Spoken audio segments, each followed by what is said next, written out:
The mysterious death of Aileen Conway. On the morning of April 29, 1986, a farmer working his fields near Lawton, Oklahoma, noticed smoke rising from a nearby road. He called the authorities, and 20 minutes later, the Oklahoma Highway Patrol arrived at the scene. They discovered a burning car embedded in a deserted bridge, the heat from which was so intense that the car had actually melted into the metal guardrail. Officers noticed something disturbing. Lieutenant Larry Sally of the Oklahoma Highway Patrol, when Highway Patrol arrived, a body was inside the car, but it was a futile exercise to try to get to the occupant, due to the fact that the car had already burned so badly. The body was burned beyond recognition. Skid marks indicated that the car's speed at impact was 50 to 60 miles per hour. To the Highway Patrol, it seemed like just another senseless accident.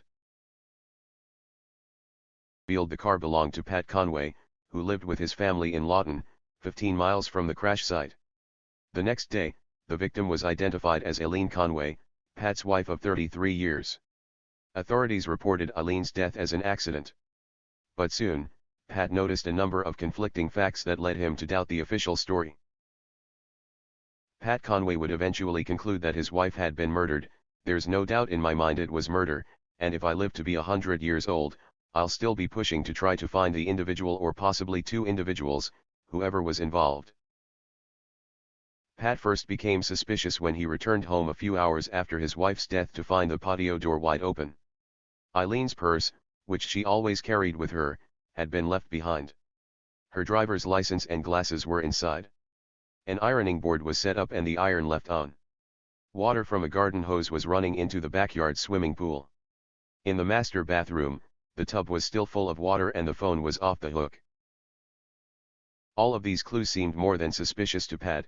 The thing that really got my attention was the phone being off the hook, as though she'd attempted to make a phone call, possibly to the police department. We have no way of knowing to whom.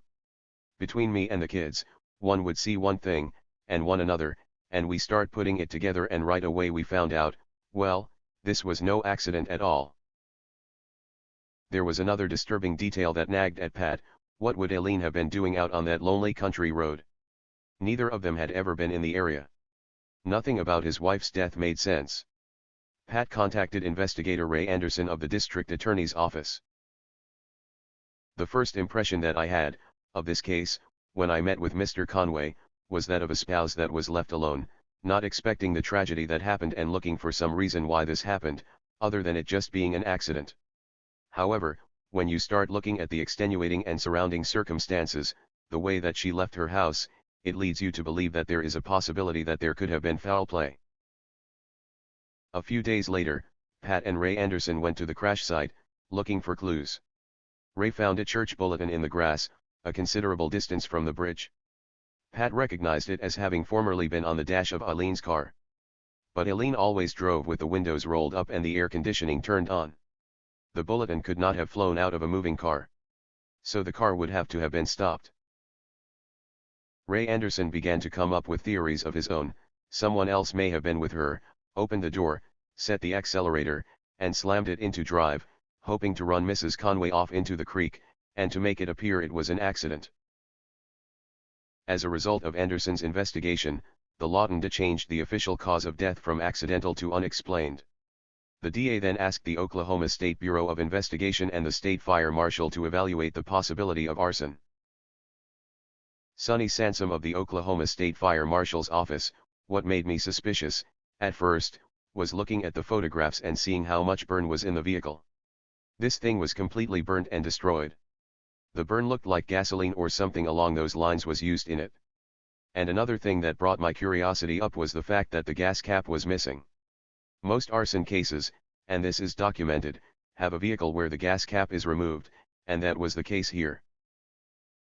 Informal burn tests on dashboard and upholstery samples from a car similar to Aileen suggest the inside of her car may have been doused with gasoline. Sonny Sansom was among those who conducted the test. "We took the material and we applied a blowtorch to it, set the material on fire, then removed the blowtorch and the fire went out, which is consistent with a flame retardant type of material. Next, we took some gasoline and soaked the material, and then, of course, the thing was completely destroyed. Without some type of an accelerant like gasoline, the fire would not burn that badly. If Aileen Conway was murdered on the bridge, that raises two questions: who killed her, and why? Paul Renfro of the Oklahoma Bureau of Investigation: we don't really have an answer.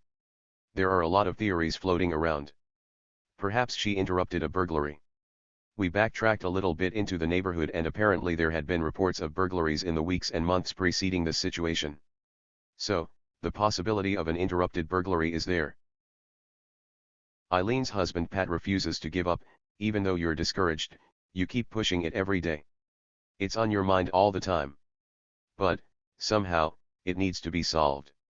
I'll never quit, as far as trying to solve the case. The end. Thank you for watching. Don't forget like and subscribe.